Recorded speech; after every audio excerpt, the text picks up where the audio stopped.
Hello, my name is Susan Ashley and welcome to my YouTube channel Love, Light and Truth. You can also go to my website if you'd like to know more about me and what I do, lovelightandtruth.com, and you can just make an appointment with me if you feel I can help you, if you feel drawn to me. Now, today I wanted to talk about collective creation and how collective consciousness creates the reality in which we live.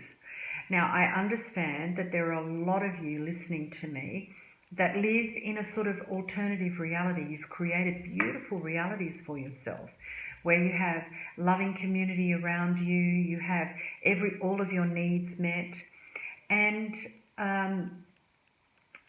in order to do that, a lot of you are considered to be the black sheep of the family. So you've had to remove yourself from mainstream society or community. And sometimes that can be painful.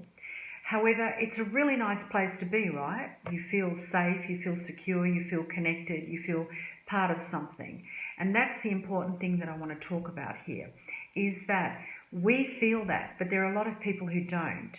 And we are starting to be affected by that mass consciousness invading our privacy, invading our rights, invading our way in which we want to live. So you and I know that there are a lot of governments at the moment that are extremely corrupt, pretty much all of them, extremely corrupt, and they are taking away our sovereignty and our rights. So 10 years ago, we could create a reality that we wanted quite easily. The same with 20 years ago or more. We were probably called whack jobs, but we had a nice life and we didn't care, right? But now that's starting to encroach upon us. So our free will is being eroded. We no longer have choice. And soon we won't have choice of the two government system either. So it's for that reason that I'm creating this video, to explain to you just how important your currency is. And your currency is your energy. It's your thoughts. It's your heart. It's how you live your life. That's your currency. Now, how communities are created, they usually start with one person saying, look, I believe in this, another person responding and saying, yeah, that's really good, I'd like to live under that too. And then more and more people gather who believe in that system and they create a community. So a long time ago, we created government systems to support us keeping our communities going, like our roads, our hospitals, our education, which was actually a really good idea and it was a really good system to do. And so our currency then was turned from our energy and our input to our finances. So now we all give in the way of taxes. And for those of you who are on the pension and unemployed, or you're a mother at home, or you're not working for whatever reason, and you're saying, but I don't pay taxes, well, I'm here to tell you that you do.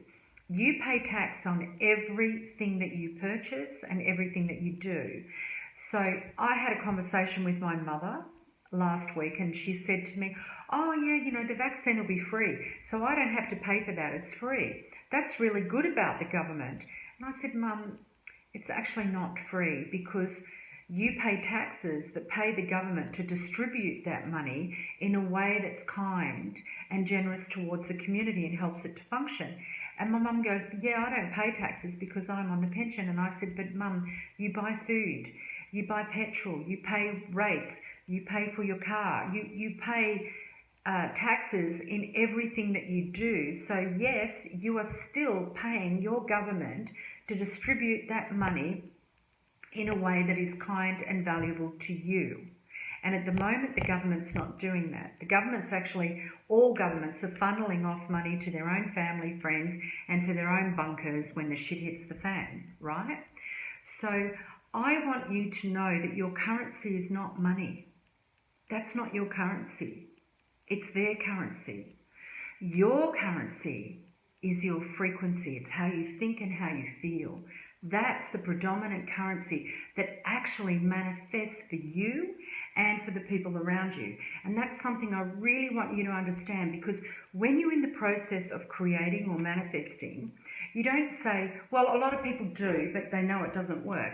So you don't say, well, I want a new car, but I have to get the money for that. People who are primary manifestors don't do it like that. They just focus on the car because they know their energy will attract the car in 5 different ways, maybe more. They could win the car. They could be bequeathed the car. Someone could lend them the car. They could get a really good deal on the car. They could get a job that earns them that money instantly so they can purchase the car. They could win the lottery to purchase the car and more. They could sell something that they find is worth a lot of money and purchase a car with that. So there are many ways in which you can manifest something. Money is just the conduit towards it, but there are many ways you can draw money into you, and objects, right? So what the government has done, and big business, etc., they're all working together. They've used money as currency, and I'm here to tell you that that's not your currency, and they know it. They absolutely know it, which is why they continually place you in fear. Oh, it's a virus. Oh, it's an economic collapse. This is going to kill you. This is going to destroy you. Oh, you need insurance for this. Oh, you need to do your pension fund, but hey, we're going to take it off you later so you'll never get it anyway. So what they're doing is they are, through mainstream media, through every other means possible, they are influencing your mind and your emotions as a currency to create the reality that they want. So when they start saying there's going to be a financial drop, but you're feeling okay financially, but suddenly the fear starts to creep in, you start to co-create the manifestation of a financial collapse for them. And then what do? They come in, they buy everything really cheap with the money that they've got, and then they reinstitute or bring up the economy again so you can start saving and making money for them again. So do you see how it works? Your currency is your energy, which is your mind and your heart. Electric, magnetic, that's your currency. And they are manipulating your currency to create the reality they want. So I am asking you to stop it, to stop going into fear. Think about it for a moment. Just sit there and say, well, yeah, you know, they're saying all this stuff about finances. They're saying all this stuff about a virus. But is it affecting me now? Do I have enough food? Do I have a roof over my head? Yeah, I do, because in this present moment, and this is what I really want you to get, you can only manifest in this present moment. You can't manifest from the energy that you used in the past, and you can't manifest from the energy you may use in the future. So this present moment is your most potent moment. It's the point of creation. And so, in this present moment, if they can get you to feel and think fear, then you will link into the collective consciousness of that and start co-creating that and bringing it into the reality. So when you see this bullshit on mainstream media that's telling you to feel fear, you know that's what they want you to create for them. Stop doing it. Stop using your currency, which is your biggest asset, to create for them, and start using it to create for yourself, for the people that you love, and for the world that you love. And if you can't find people that you love because you think they're all assholes, think about animals and plants. Go into nature, commune with that, feel abundant from that. One thing that really changed my attitude towards abundance many years ago, I was living in the Blue Mountains, and I had a friend who was living in an Aboriginal community for a number of years and became their healer. And when he would come out of the community once a year, he'd come and stay with me, and he would teach me some of the things that he learned, but very few, because, you know, they're very private, the Aboriginals, in what they know. And one of the things that he did for me, which was a very big thing, he took me out into the bush and we stayed in a cave. And what I learned from that was that nature is abundant. And then I stopped feeling poverty consciousness. It was really interesting. Because I understood that nature could provide for me everything without money and without fear, I suddenly realized that I could survive without all of those things, and that I was safe and everything was okay. And it was interesting because that was a turning point in my life around abundance. And what I haven't shared with you, not many people know this. There's a lot of things I don't tell people.